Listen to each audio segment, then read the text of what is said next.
Hello, Alexis. Hello, Dr. Rachel. You are looking particularly sophisticated this evening. Oh, okay. I think it's my $5 op shop jacket. Well, you are making that $5 work for you. I do love a good op shop purchase. How are you doing? I'm doing really well. I just got off a video session with my colleagues at North Brisbane Psychologists, but we were online, and which is why we're doing our live stream today at 6 p.m. and not 5 p.m. So thank you to everybody who is joining us an hour later than normal. Yes, always stoked to have you with us. Please, as we're talking, feel free to leave your comments and questions because we'll start moderating at about the 20-minute mark. And we love hearing from you because you're the reason that we do this. You are our muses, so please connect with us so that we can connect with you. Yeah. We are going a little bit off piste tonight Yes. because this is our first soiree into depth psychology. And it's one of the areas... It is and it isn't. Okay, go on. I love it when you correct me, please. Oh, I love it when you tell me I'm wrong, darling. I do. Well, I mean, I think we've talked about topics that touch on unconscious mental processes before. Mm-hmm. And I do like I like to say it as unconscious mental processes rather than the unconscious, because the unconscious makes it sound like one thing. I think it's a bit more scientific to talk about unconscious processes, you know, like, because even our digestion is an unconscious process. So it just acknowledges that there's a whole lot going on outside of our awareness. And of course, when you try to talk about psychological unconscious processes, you have to start bringing in concepts, metaphors, esoteric language, which is what we're going to be doing today, isn't it, Alexis? Well, I'm really glad that you raised that, Rachel, because the unconscious is always present in all of our conversations. I'm really pleased that you made the connection to our bodies, because the body is a manifestation of our unconscious. So yes, we are taking a journey into the unconscious today, into our unconscious processes, as Rachel says. And we're going to do things a bit differently. Today, Alexis is going to do more talking, and I've got a bunch of questions for you, Alexis. Exciting. Thank you. I love questions. So tonight we're talking about the anima and the animus. And I have found through my own exploration that whenever I'm talking about the anima, which is our inner feminine, I tend to use my left side. And whenever I'm talking about the animus, which is our inner masculine, I tend to use my right hand, now on my right side. Now, I am right side dominant. For those of you who are reverse, that may switch. But it would be interesting as you're listening tonight and as you hopefully go and share what you've learned with your family, that you might want to pay attention to how these things show up in your body, because quite often the body reveals these unconscious experiences that we might not necessarily know at this more cognitive level. Is that fair to say, Rachel? Yeah, I often say to my clients, if this office was your mind, then that tissue box over there is your conscious mind. That's how little we can, you know, shine the light of consciousness only on a small amount of our inner experience at any one time. And that's totally okay. That's the point of being a conscious self, is we have a spotlight of attention or awareness, and it needs to go on the problem at hand. You know, we cannot focus on all things all at once. That's not the nature of attention. However, we can get better at bringing our attention to different parts of our experience through, you know, having the words to think about things, for example. Yeah. So language helps us bring the unconscious into the conscious. Is that what you're saying? Language helps us take things. Yeah. So even on our call just now with the other psychologists, we did a little exercise on values clashes and resolving values clashes. It was a new model to me from Thomas Gordon. And I thought, I kind of knew this intuitively, the high risk and the low risk solutions to values clashes. But the model, like any good framework, suddenly gave me a conscious awareness of something that had been just sitting somewhere in me as an intuitive unconscious knowing. So yeah, language makes things conscious. And you're going to talk about anima and animus today, which again, I think we have a sense of it when we interact with men, when we interact with women, perhaps we feel a different kind of energy, and maybe we feel these different energies inside of ourselves, the inner feminine side and the inner masculine side, the inner sort of soulful side, the more rational, courageous side of us. But if we don't have words to kind of talk about, and this is only one way to talk about it, but I think it's an exciting way to talk about it. Agreed. Yeah. So chances are you will have sensed some of it in your life, and now you'll have more language to draw from. So I thought we could start by describing a little bit about what an archetype is, and then explore the masculine and then explore the feminine. And I'd love to close with a really brief exercise that I've used for marrying the inner masculine and feminine, which from my experience has been really a very powerful healing process. Carl Jung talks about individuation, and his process describes firstly doing shadow work, which we have referred to in our earlier videos, and then secondly to do this anima and anima marrying. And this very much aligns with my background in yoga, which means union, and also my experience with naturopathy, which comes from wholeness. Healing means wholeness. So there's a lot of tradition behind this marrying our inner masculine and feminine. So it's about recognizing these sides of ourselves and learning to dance between the two so that we can really self-regulate as opposed to spending too much time in one at the expense of the other, which will undoubtedly manifest in our relationships and across the board. So I'd love to hear actually your definition or your description of archetype, Rachel. Do you have a sense of archetype? I mean, it's a great question, and I have myself in the past year or two getting into this depth psychology stuff, kind of gone, what is an archetype? And I guess we use archetypes often and we don't know it. So, people will say to me things like, oh, that former boss of mine, he was a bit of a bully. Now, as soon as somebody says a bully, I have an archetype in my mind of a bully, a show off. So in modern days, we have these sort of ways of, like everybody knows kind of what you mean when you say a show off, a bully. We have, and there's stereotypes as well, a slut, like there's words in English, they're labels, they're stereotypes, but as soon as we say it, it's like a shorthand.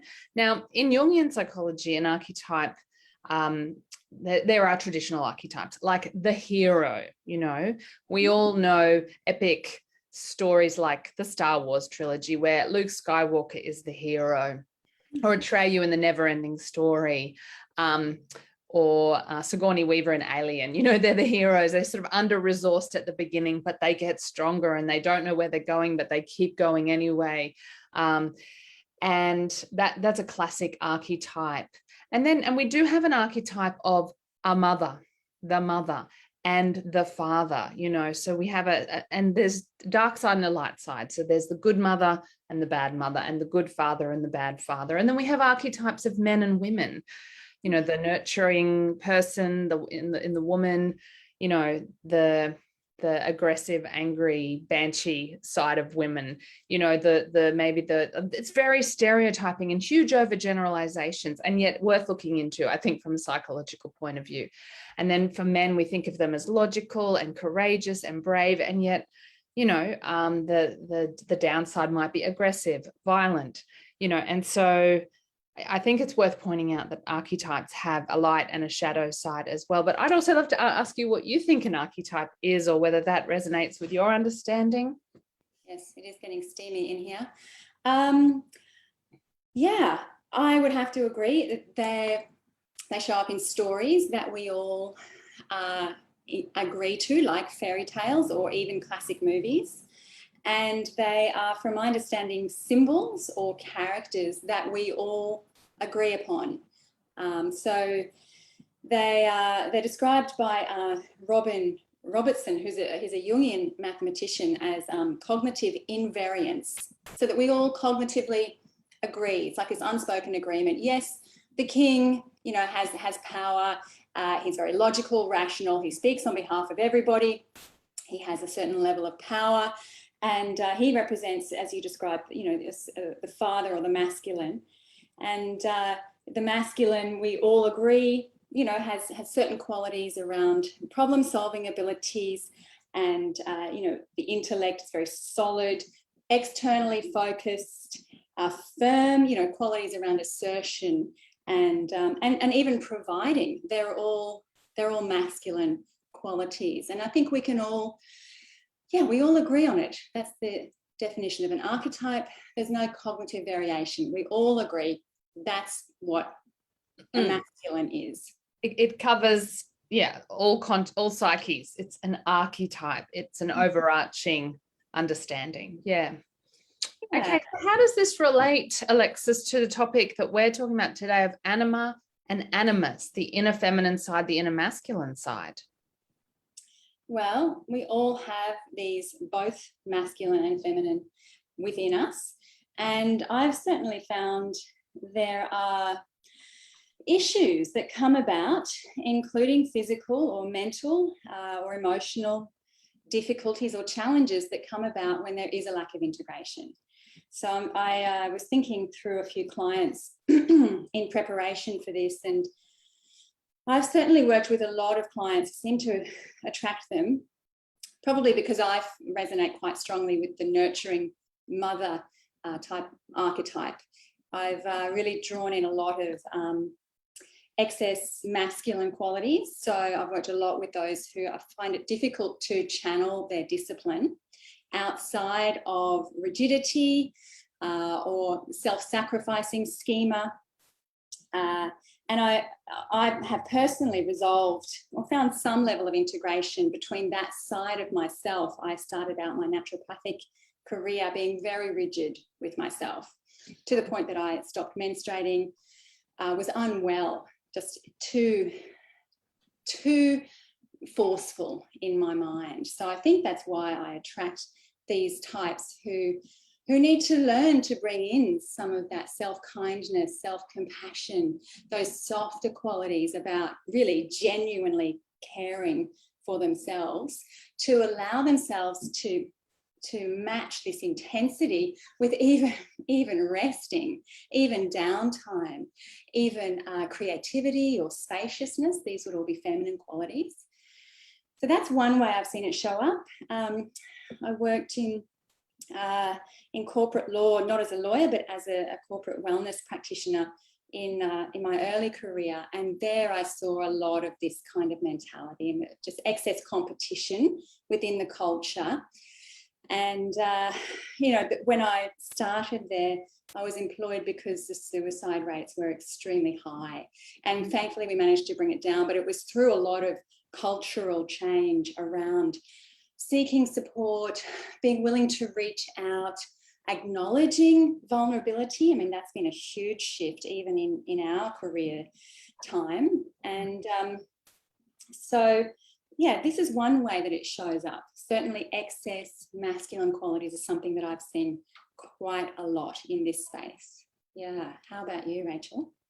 I haven't really carved up the world very much in terms of masculinity and femininity, but I'm always open. I was looking at the Wikipedia page on Anima and Animus in preparation, and it said something here which really struck me as interesting, because it talks about the unconscious feminine psychological qualities that a man possesses and the unconscious masculine qualities a woman possesses. And then it says something here that Jung believed a male sensitivity is often repressed and therefore considered the anima one of the most significant autonomous complexes. So it gets its own complex. It kind of gets tricky in the unconscious mind when a man represses his more sensitive side. But that the anima and animus manifests through dreams, as well as influences a person's attitudes and interactions with the opposite sex. Mm-hmm. A natural understanding of another member of the opposite sex is instilled in individuals that stem from constant subjection to members of the opposite sex. So it goes on that we develop an inner feminine and an inner masculine just by virtue of the fact that from a young age, we interact with males and females. Mm-hmm. And we are constantly sort of internalizing, what does it mean to be me? How am I like this person? How am I not like this person? And the other thing that it made me think of reading the Wikipedia page was, what's it like to interact with a woman versus a man? And can I say anything at all without being sexist, stereotyping, or overgeneralizing? Can I say anything at all that's true about what it's like to interact with a man versus what it's like to interact with a woman? And I found it really hard to put that into words, because I've always been taught that personality trumps gender, that actually, when we look across the population, personality traits explain more variance in many behavioral outcomes over gender. However, I have a sense of, yes, it feels a bit different to interact with a man and a woman. Mm-hmm. And I'll just tell you one more piece. It made me think of a colleague of mine. I used to work with, a clinical psychologist who was gay many years ago. There's no children watching, so I can tell this story. And even though he was gay and his sexuality was much more towards other men, he said to me, I can't explain it, Rachel. We'd had a couple of glasses of wine. It was a Friday afternoon. He said, even though I'm a gay man, I still really like breasts. And I laughed at him. But I also remember this from about 15 years ago, because I was really surprised that this gay man admitted this to me at Friday afternoon drinks. And I'm like, he's not flirting with me because he's gay. He just wanted to tell me this piece of his psyche, which I found really interesting. And I think relates to this thing of, there's something in the masculine and there's something in the feminine that we can find attractive no matter what our biological sex or sexuality is. I've just rambled, but that's what came up for me in this topic. Well, it's a very memorable story, Rachel. Look, of course. Even if I was attracted to, I can appreciate women. If we're going to go there, right? There is, there's got to be. This live stream is going downhill. We did say we were going off piece today. What are we getting at here? We're getting at the fact that clearly there is more to individuals than personality. There is something inherent in what it is to be a woman, what it is to be a man. We all have masculine and feminine qualities within us, and the way that we relate to those parts of ourselves will influence how we feel within our own experience and how we relate to others of the same sex and others of the opposite sex.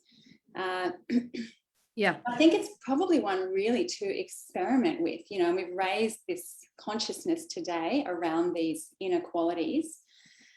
And it's obviously a huge topic globally, for the fact that there is increasing awareness that we need for balance, particularly the state of the world today.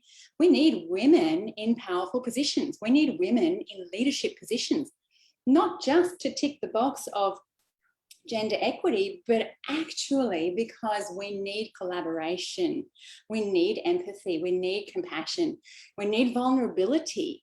And the only way we're actually going to create harmony within the individual, within countries, is for us to bring about both qualities of compassion and assertion.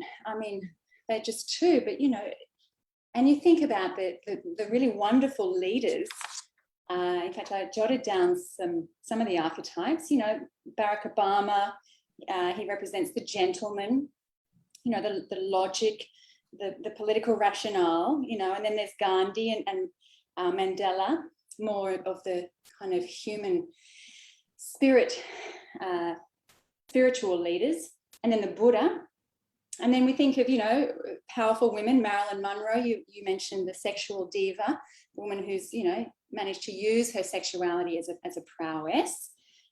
Eleanor Roosevelt, she was the powerful too, I see, the nurturer, but even these examples, they all demonstrate a balance of being able to assert themselves, to be able to actualize in the external world and be compassionate and understanding and empathetic. Yes. Yeah. So I want to go back to what you were saying before, Alexis. You mentioned that early in your adult life and career, you had a lot of, it sounded like, tell me if I'm wrong, a lot of these masculine qualities. Absolutely. Of being sort of competitive and kind of rigid in your thinking, these traditional masculine qualities. Yeah. And any time we're kind of hyper feminine or hyper masculine, we need to look at the shadow, right? Because with Anima and Animus, we perhaps have a shadow that we haven't looked into. So around midlife, they say that we swap over. Now, this is not true for everybody, but Jung said we swap over and men become more feminine in the traditional sense, women become more masculine in the traditional sense. This could be a drop in estrogen and testosterone around midlife. And there's another way of looking at it, and that is that, the qualities, but as you say, a young woman might have this feistiness, this competitiveness, this hyperlogical, rational approach in the world as well, which means you hadn't developed your nurturing side. And like a lot of men who are out in the world being competitive and hyperlogical, what's still in their shadow is they're more vulnerable, softer, more ethereal, more nurturing sort of side. So I think in terms of something practical for people listening, it's sort of like, what's still in your shadow? Have you developed your traditional feminine qualities to the extent that you'd like, or the masculine qualities to the extent you'd like? And what about the other side? Is there room for you to call that out of the shadows and work on that? Because you're saying, I think, aren't you, that you did and you still are doing this work? Yeah, very much. I'm even reflecting on the conversation, the examples I've given. I think that I've run through a lot more of the masculine side, not so much the feminine. And I think it's definitely a collective conversation to be had. And some personal work as well. I wonder, what have you been doing to integrate your Anima and Animus? Can you share any kind of more practical ways that you've been doing that? Thank you. It's a really beautiful question. Look, I think the first thing that comes to mind is really honouring and validating my needs, which, as you know, Rachel, has been a huge transformation for me, because I do long for a lot of feminine qualities like connection and closeness and affection. And I think I had always placed them secondary to other qualities that I had been raised to think of as more important. So validating my needs has been a huge part of acknowledging that, connection is so integral. It's like breath for me. So that's been an ongoing journey. And even studying public health, I think, was quite a huge shift for me.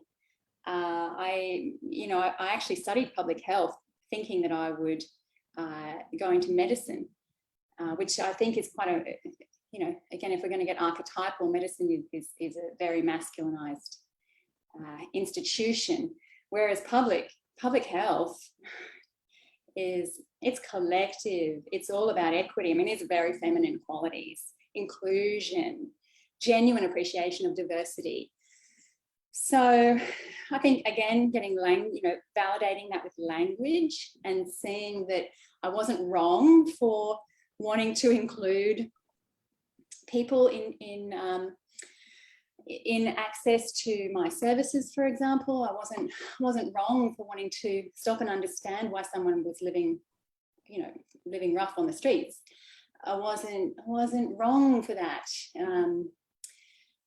So I think probably just validation is really what has done it for me, and language around the feminine qualities. And I'm still seeking leaders, feminine leaders. I mean, Brené Brown and Esther Perel, they're probably second to you, Rachel. No, I mean that, but I had to say it. It's true. I think we do need more feminine leaders. And I would like to add to that, men who are doing their work. I really value men who are doing their inner work, and organizations. Glenn has mentioned here that where he works, empathy is a driving force. There's even NVC books on the recommended reading list for staff. Empathy is a source of positive organizational change, is growing as a way of mutual success for both the customers and organization. So that's really heartening to hear that that's happening in your organization, Glenn, and more organizations I'm working with are understanding the need for the soft skills and for empathy, and to be able to have brave and robust conversations. We need to feel safe enough to be vulnerable. And I do think there is a change happening. Mia says, working in industries that are seen as masculine has had a detrimental effect on me. Being told I was too emotional, too sensitive, too soft. If I raised an issue when coaching staff, this caused me early in my career to shut down the feminine side. Yeah, I think this is quite common for women in certain industries. Even interacting with other women, there was barely any softness. We had hard exteriors and competed with each other. I capped out 12 months ago and switched careers, which has allowed me to embrace the more soft, nurturing, gentle, feminine side a lot more.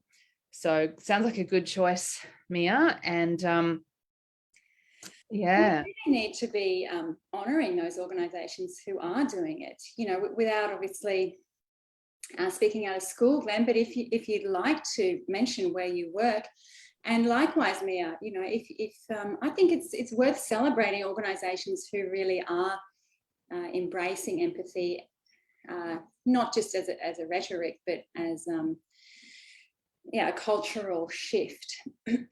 Yeah. My husband got quite triggered by this topic, I have to tell you, when I talked about, go on. What happened? So great. Like, psychologists just love it when people get triggered, because conflict material. It's like, tell me why.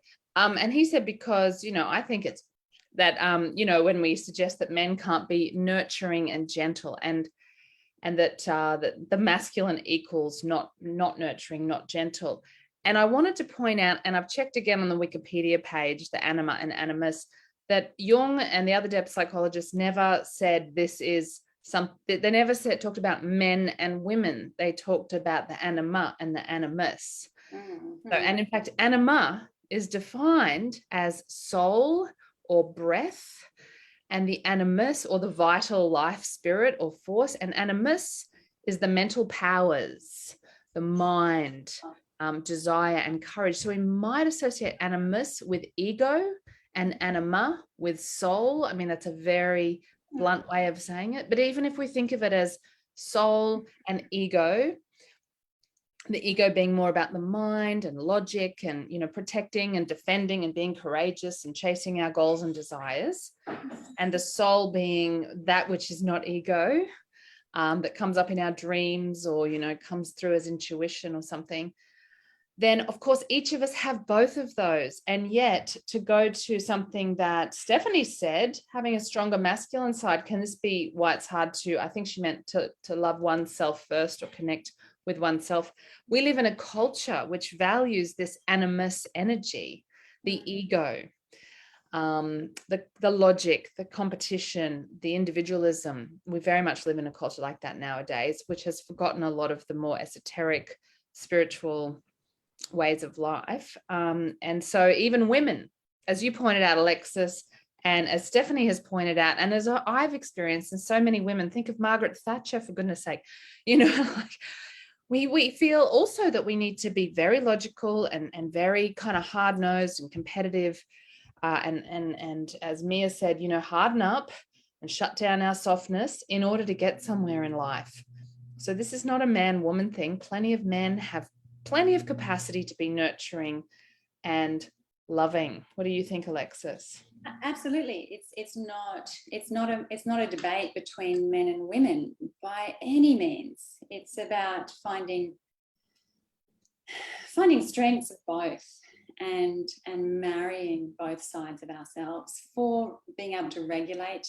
There's a time to be assertive, and if I'm not comfortable in that masculine side, I'm going to miss opportunities. I'm going to miss those moments when something comes along and I just, if I don't go for it, then I'm going to be compromised.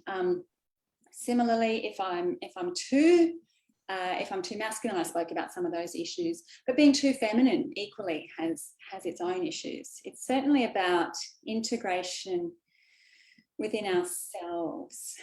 And individuation, which goes with integration, individuation is defined as becoming more and more and more yourself, less and less defined by what other people tell you are, but what you know yourself to be. And that involves this integration of all parts of you, that you can be vulnerable and strong, that you can be very driven and sometimes very sad, or whatever the binaries might seem to be, but they're in all of us. Absolutely. I just wanted to share a few examples in clients in case it's helpful for our listeners, and then finish with a very, very short exercise that we can all do for integration. But I've mentioned a few examples around excess masculine. I can think also of a director client who found it very hard to accept influence from his female partner, and that then led to relationship issues and the flow and effect from that. So the need for control would be a sign of an excess masculine. And then some of the signs of an excess anima quality or excess feminine would be those who are very, I'm thinking of a male client who is very in touch with his emotions, but unable to tap assertion to the point that it's interfering with his ability to provide for his family, to take his position in the world. And, it's perplexing. It's perplexing for someone when this is the case, because they're like, well, I'm so in touch with my feelings. What's happening here? Why am I not attractive to the opposite sex, for example? So there's an example of how it does play out in that male-female dynamic. And we want to each, I love your idea of marrying the other part of yourself. Makes me remember the idea of the inner companion. And it's funny because my inner companion, which I see as my true self or my soul or the observing self, I don't know what to call it, I have a sense of that part of me as being male. But if I had to, I would refer to my inner companion as having a bit more of that masculine energy, probably because I'm a woman. Sometimes she comes up as the wise woman, the white witch or something, but I like this notion about inner companion. And it's like, let's just get together, let's marry that person. Because it's very easy to feel so lonely, trapped in one's ego, in one's mind and in one's thinking and just in one's goals. If we don't have a deeper sense of self, we can get out of balance, we can get lonely. That is very interesting that you mentioned that, because having done some work with my inner Anima and Animus, which has been literally a visualization where I go to meet my inner masculine, and then we have a little dynamic. Last time we sat in the spa together and just had a conversation. But since doing this work, I have felt I've got an inner companion. And as a single parent, I found myself saying things like, yeah, we nailed that. Like I'm kind of tapping my inner mum and my inner dad in being able to discipline and nurture my children, for example. So I think it does really treat loneliness, this experience of marrying ourselves, you know, and rather than seeking needs externally, you know, I heard a lot today at our, well, after our practice group, people saying they showed up because they need touch. You know, I mean, that would be just something that could be very easily treated through an inner marrying of our inner selves rather than seeking from outside. I have personally found since doing this work that I feel I can meet my own needs more readily. For connection, for love, for touch, all of it.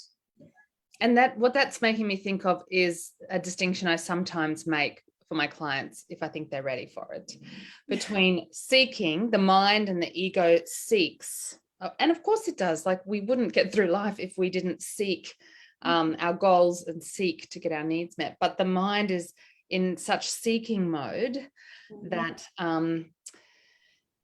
we can get very snagged there and thinking that things should be different, we should be different, other people should be behaving differently to what they are. And the other companion to seeking is longing, is just sitting with our longings, because longing is a quality of the heart, not the ego mind. You know, if I long for touch, my first preference might be to get it from somebody else. But I would like to be able to sit with that longing as a beautiful need, an inherently positive need. You know, maybe for a moment, because there's no one there, I can do the self-hug, which is something I teach my clients to do. And in fact, it's something I've seen executives do in meetings when they're very stressed. I've seen them unconsciously give them, they start rubbing the back of their head, they start giving themselves a little bit of touch, because they clearly need some soothing. You know, they're getting a bit heated, and we actually respond to our own needs quite unconsciously sometimes. And the trick is becoming conscious of them, and then we can respond to them consciously. And sometimes sitting with the longing, yeah, that's there's a sadness in that, because our first preference might be to seek it outside of ourselves and to experience it from someone else or a situation. And great, if you can, awesome. And if you can't, sit with the longing. And that inner companion can do this for you. And this is, I think, a fairly feminine quality, because it's going inward rather than going out into the world. Does that make sense? It does. Blah, blah, blah. Providing for ourselves, that is a feminine quality, I would agree. Although it's probably both.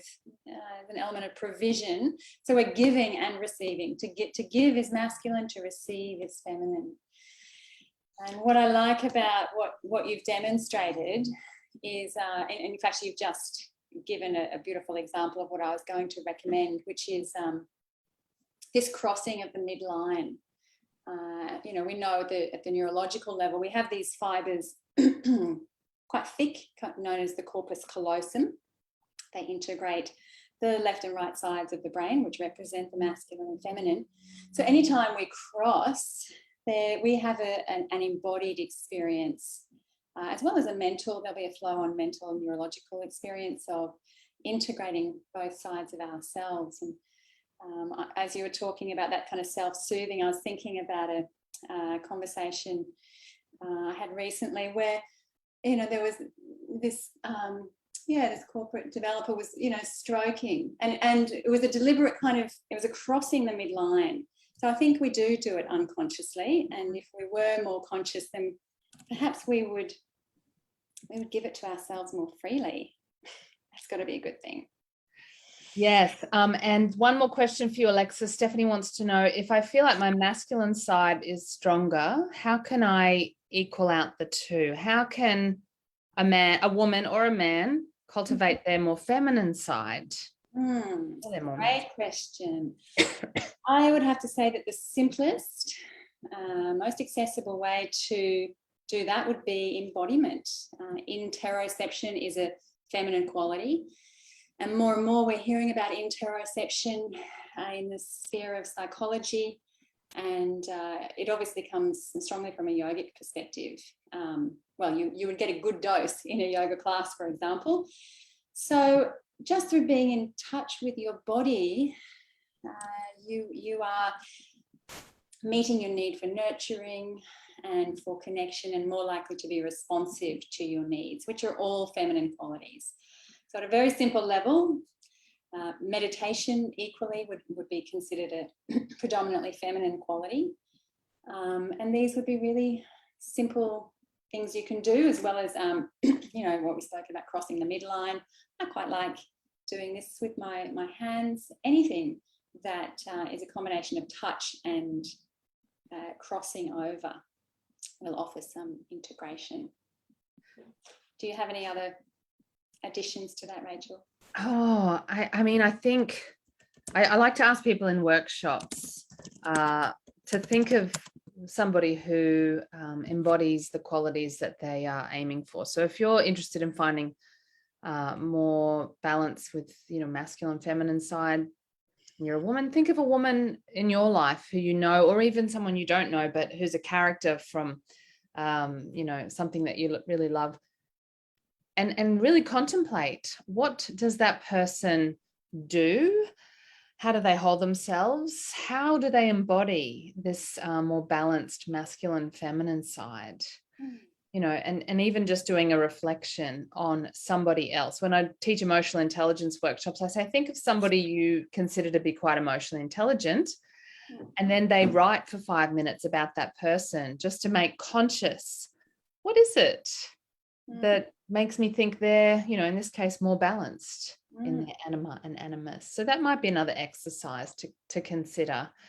And yeah, and it's worth, you know, I guess like anything in my mind, it's worth Googling. It's worth looking at the Wikipedia pages. It's worth listening to our favorite podcast, This Jungian Life, because they do have some episodes on this topic. And if you go to their Spotify page or their website, you can look at all of the episodes, including the one on Anima and Animus. There's a good one on gender dysphoria. Somebody mentions the non-binary sort of phenomenon in our culture. I can't remember exactly the comment, which I think is cool until it gets medicalized. But anyway, if you're interested in that topic, you can listen to the episode on gender dysphoria. There's a few episodes on masculine and feminine. So just keep exploring, Stephanie. Just keep wondering, keep reflecting. And if you want this, trust that it will manifest. That's the direction of your life, that your life is going in. There's been quite a few comments since I last checked in. I'll read from the bottom up because it's easy for backtracking. Glenn's asking, where's a good place for yoga? Most suburbs will have a local place. I'm a big fan of local. Because you'll get a dose of community, which is an aspect of yoga. If you're anywhere in the Graceful area, or if you're interested to do it online, I'm your woman. I only do one-on-one, but we do retreats. We have a retreat coming up in November, so keep your eyes and ears tuned for that. And what should you be looking for in a good yoga practitioner, a good yoga teacher? That's a really great question too. I think you'd want to have a sense that they've really done the work, because a lot of yoga, just like all the healing arts, is passed down from teacher to student, you know, so a lot of it is by transmission. So I'd be really trusting your instinct on that, but getting clear about why you're going to start yoga or to pick it up again, and what qualities you're looking to cultivate, and then finding those would be the simplest. Stephanie says, if you have one side stronger than the other, how do I equal out the two? We've answered that. And this said, thank you for your comment about being a friend to yourself. It's so important. Okay, then I think we have covered a lot of it. Oh yes, Amir, a lot of unlearning. It's a good word. There's a lot of unlearning to be done for us to move into a new space.